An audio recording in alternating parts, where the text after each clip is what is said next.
The storm had swallowed the sky whole. Thunder cracked like a warning, and lightning flashed across the empty highway. Adrian Malik tightened his grip on the steering wheel of his old Suzuki hatchback, praying it wouldn't stall. His 7-year-old daughter, Era, slept in the back seat, wrapped in the only warm blanket they owned. Adrian had been running late, coming back from an extra shift at the mechanic's garage, anything to earn a little more money before the next custody hearing. His ex-wife's lawyer was ruthless, and Adrian feared every night that one day Era would be taken from him. He couldn't afford a big lawyer. He couldn't afford much at all. But he had love, and he had fight left in him. As his headlights cut through the heavy curtain of rain, something bright flickered on the roadside, a car hazard light. He slowed down, squinting. A woman stood beside a stranded SUV, drenched from the storm, hugging herself against the biting cold. Adrian hesitated for a moment. Helping strangers at midnight wasn't always safe.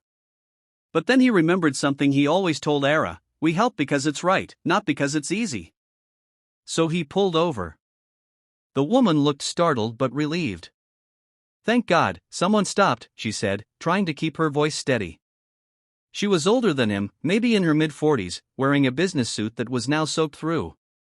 Her hair clung to her face, and her hands shook as she attempted to shelter herself beneath her broken umbrella. Adrian stepped out into the downpour, pulling his jacket over his head. "What happened?" he asked. "Car just died," she said. "I tried calling a tow truck, but no signal." Adrian nodded and popped open her hood. The engine smelled like burnt wiring, a blown fuse, maybe more. It wasn't going anywhere tonight. Adrian worked silently while water streamed down his face and seeped into his shoes. Era stirred inside the car, but he gently signaled her to stay put. After nearly 40 minutes of working in complete darkness, Adrian sighed. "It's not safe out here. I can't get it started.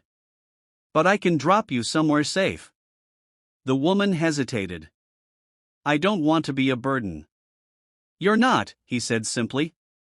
She got into the front seat, wiping rain from her eyes. She glanced back at Era, who offered a sleepy smile. "Daddy helps everyone," she said confidently. Adrian's heart squeezed at her innocence.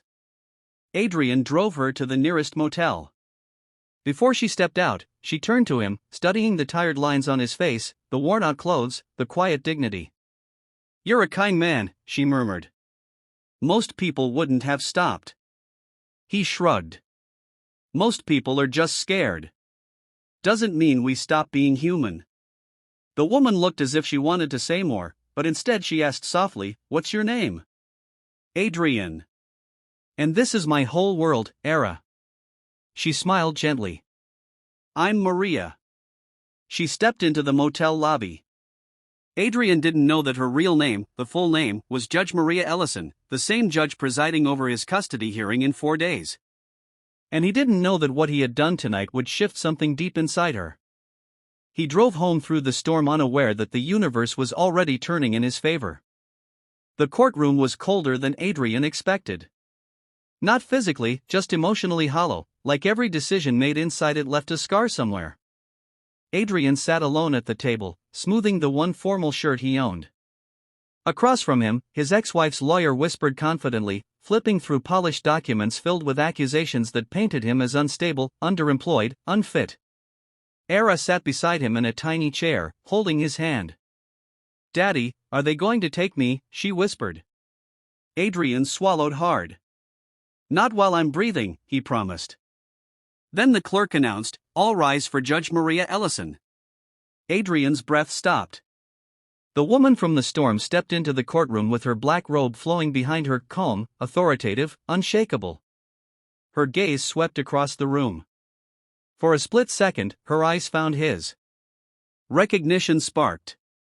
But professionalism masked all emotion as she took her seat.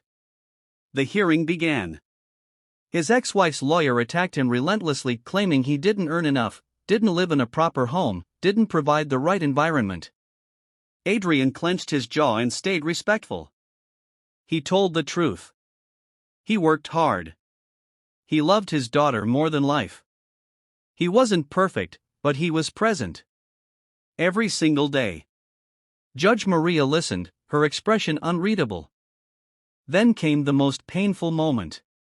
Your Honor, the opposing lawyer said smugly, we have testimony that Mr. Adrian Malik has no family support, unstable income, and a living situation unfit for a child. It is in the best interest of the minor to be relocated. Era squeezed her father's hand until his fingers hurt. Adrian felt something break inside him. When it was his turn, Adrian spoke quietly. Your Honor, I may not have money. I may not have fancy things. But my daughter sleeps in my arms when she's scared. I cook her breakfast every morning. I fix things for people because kindness is all I can afford most days. I don't know what else to say except she is my life. If I lose her, I lose everything. Silence. Then Judge Maria took a slow breath. Mr. Malik, she began, I have seen many fathers stand where you are. But few display the level of integrity I witnessed, firsthand. The opposing lawyer blinked. Your Honor? Judge Maria looked directly at Adrian. 4 nights ago, during a violent storm, my car broke down. I was stranded. And this man, this father, stopped. Not knowing who I was. Not expecting anything. He risked his safety and his daughter's comfort, just to help a stranger in need. A collective gasp filled the courtroom. She continued, her voice firm and warm at once. A child does not need luxury to thrive. A child needs love, safety, and a parent who shows compassion even when the world has been unkind to him. I witnessed that compassion. I experienced it. Tears welled in Adrian's eyes. Therefore, Judge Maria concluded, I rule full custody to Mr. Adrian Malik. Case dismissed. Era jumped into her father's lap, hugging him so tightly he could barely breathe. Adrian whispered into her hair, we made it, baby.